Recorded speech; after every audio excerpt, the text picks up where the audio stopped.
Today, we're going to break down one of the fastest racket sports on the entire planet, doubles badminton. Yeah, it looks like this crazy whirlwind of action, but trust me, underneath all that chaos is a surprisingly simple set of rules. Let's get into it. You know, when you watch a pro doubles match, it can feel like this beautiful, high-speed blur. But what if I told you that all of that movement, all that action, is actually governed by just a few very simple principles? In this explainer, we're going to pull back the curtain on that system so you can step onto the court with total confidence. Okay, first things first. Before we can even think about strategy, we've got to cover the absolute basics. The court you're playing on and, of course, the only thing that really matters, how you score points. Let's clear up the number one thing that trips up new players, the court boundaries. Now, during a rally, it's easy. You play within the widest and longest lines, the whole big rectangle. But, and this is key, when you serve, the court suddenly becomes short and wide. You still use those wide sidelines, but the back line shrinks to that inner one. Getting this right is honestly half the battle. So, what's the magic number you're aiming for? 21. That's it. The first team to hit 21 points wins the game, and a full match is usually the best 2 out of 3 of those games. Simple as that. But there is a little catch. You can't just squeak by with a 21-20 win. Kind of like in tennis or volleyball, you have to win by a clear 2-point margin. So if the score gets tied up at 20 all, you just keep playing until one team gets ahead by 2. Now this goes all the way up to a cap of 30 points, where at that point, the very next point wins. All right, with the basics covered, let's get to the real heart of doubles badminton. This next part is where most beginners get a little lost, but it's also where the whole game just clicks into place. We're talking about serving and positioning. If you get this right, everything else just follows. Okay, if you remember only one single thing from this entire explainer, please make it this. ER. Even equals right. This simple little rule is going to dictate your entire positioning strategy whenever you're serving. So let's break that down. It's all based on your team's score. If your score is an even number, 0, 2, 4, 12, whatever, the server for that point stands in the right-hand service court. And if your score is an odd number, 1, 3, 5, 19, you guessed it, you serve from the left. That's it. Your score literally tells you exactly where to stand. Now, here's the other absolutely crucial piece of the puzzle. When do you and your partner actually swap sides? The rule is super specific. You only switch with your partner after you've won a point that your team served. If you lose the rally or if you win the rally but the other team was serving, you stay put. No moving. Okay, let's put this all together and walk through an example. So imagine your score is 4. That's an even number, so you serve from the right.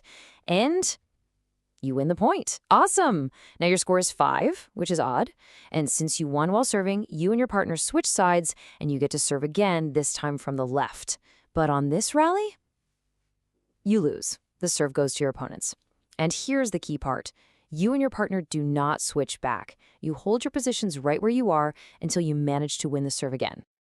Just a few more quick technical rules for serving. First, you always have to serve diagonally to the opposite service box. Also, both of your feet have to be totally stationary on the ground when you hit the shuttle.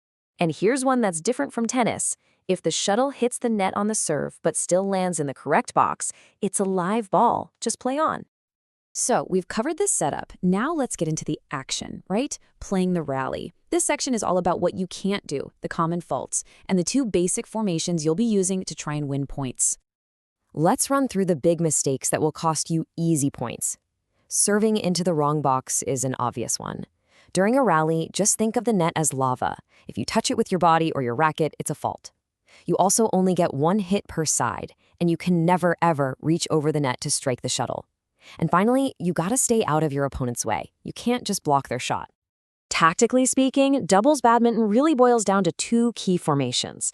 When you're on the attack, usually after you've hit a good smash or a nice drop shot, you line up front and back. The player in the back is hitting the powerful shots, and the player at the net is ready to pounce on any weak returns. But when you're defending against a smash, you stand side by side, each of you covering one half of the court to maximize your reaction time. Look, this is not a silent sport. That space between you and your partner is a zone of indecision, and the only way to solve that is with quick, clear communication.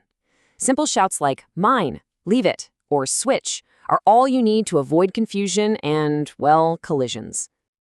Rules and tactics are one thing, But badminton has this really deep culture of respect and sportsmanship. Honestly, understanding court etiquette is just as important as knowing how to hit a proper smash. These are kind of the unwritten rules that show you really respect the game. It starts before the first serve. Always greet your opponents and always check that they're ready before you serve. During the game, be honest with your line calls. And when a rally's over, don't just leave the shuttle on the floor. Politely hit it back to the server. It's all about creating a positive and safe vibe on the court for everyone. And here's a classic example you'll see all the time.